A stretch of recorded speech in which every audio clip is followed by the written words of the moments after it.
दोस्तों, भगवान श्री कृष्ण और सुदामा की मित्रता इतनी विख्यात है कि इसके बारे में हम सभी जानते हैं। बचपन से हम सभी कृष्ण और सुदामा के मित्रता के किस्से और कहानियां सुनते और पढ़ते आए हैं। श्री कृष्ण के मन में अपनी अलग छवि बनाने वाले सुदामा को दुनिया मित्रता के प्रतीक के रूप में याद करती है। लेकिन सुदामा का एक रूप ऐसा भी था जिसकी वजह से भगवान शिव को इनका वध करना पड़ा था। इस पर विश्वास करना मुश्किल तो है, लेकिन ये सत्य है और इतिहास के पन्नों में वर्णित है। परंतु सवाल यह है कि आखिर क्यों भगवान शिव ने सुदामा का वध किया।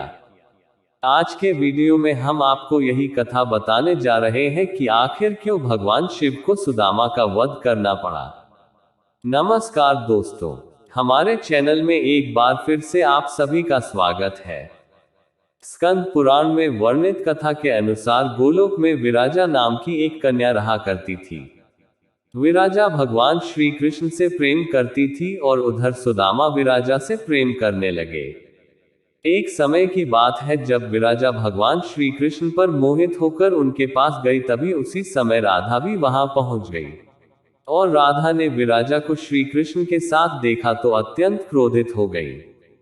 राधा ने क्रोध में विराजा को गोलोक से पृथ्वी पर निवास करने का श्राप दे दिया।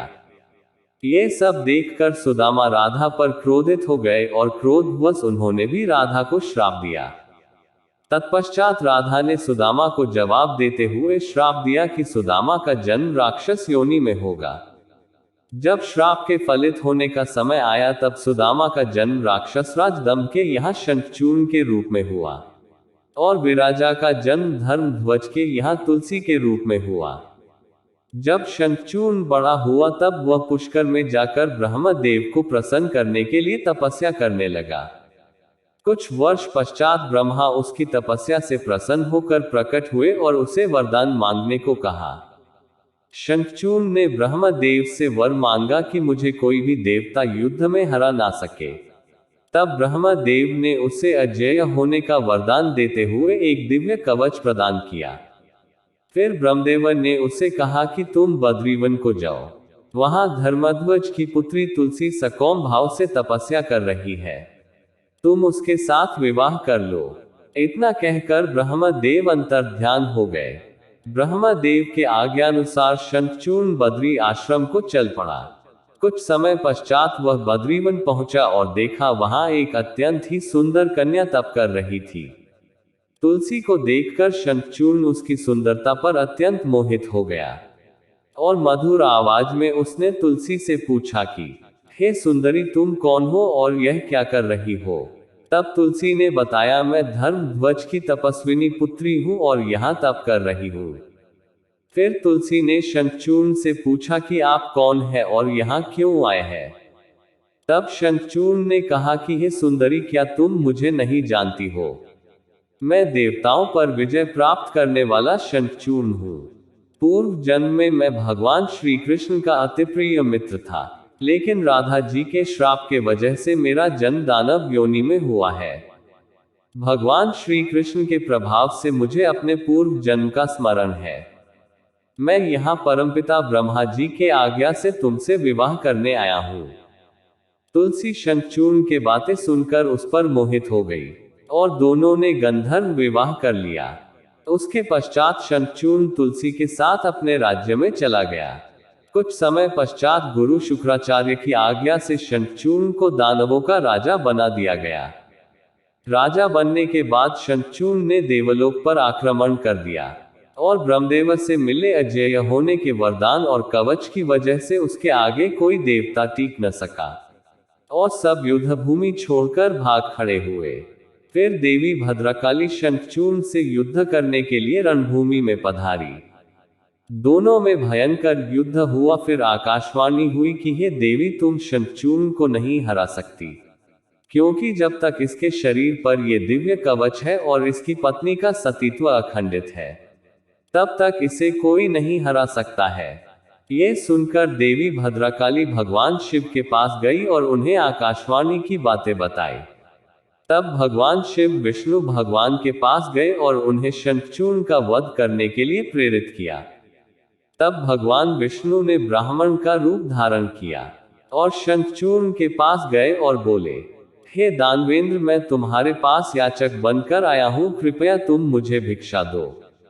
तब शंखचूर्ण ने कहा कि हे ब्राह्मण, आपको क्या चाहिए? ब्राह्मण रूपी भगवान विष्णु ने कहा कि पहले तुम वचन दो कि मैं जो मांगूंगा वह तुम मुझे दोगे। उसके पश्चात शंखचूर्ण ने वचन दिया कि आप जो मांगेंगे वह मैं आपको दूंगा। फिर ब्राह्मण रूपी भगवान विष्णु ने शंखचूर्ण से उसका कवच मांग लिया। शंखचूर्ण ने अपने प्राणों से प्रिय कवच दान कर दिया। भगवान विष्णु उस कवच को पहनकर तुलसी के सामने शंखचूर्ण के अवतार में उपस्थित हुए। उनके रूप को देखकर तुलसी ने उन्हें अपना पति मानकर उनका आदर सत्कार किया और इसके कारण तुलसी का पतिव्रता नष्ट हो गया। पत्नी तुलसी की पतिव्रता एवं कवच से ही शंखचूर्ण की शक्ति थी, अतः दोनों के ना होने के कारण शंखचूर्ण की शक्ति नष्ट हो गई। वरदान की शक्ति के समापन पर भगवान शिव ने शंखचूर्ण का वध किया और देवताओं को उसके अत्याचार से मुक्त करा दिया। इधर तुलसी समझ चुकी थी कि यह कोई बहरूपिया है जो रूप बदलकर शंखचूर्ण के रूप में उसके पास आया है। तुलसी ने उसे पूछा कि तुम कौन हो और तुमने क्यों धोखे से मेरा सतीत्व नष्ट किया?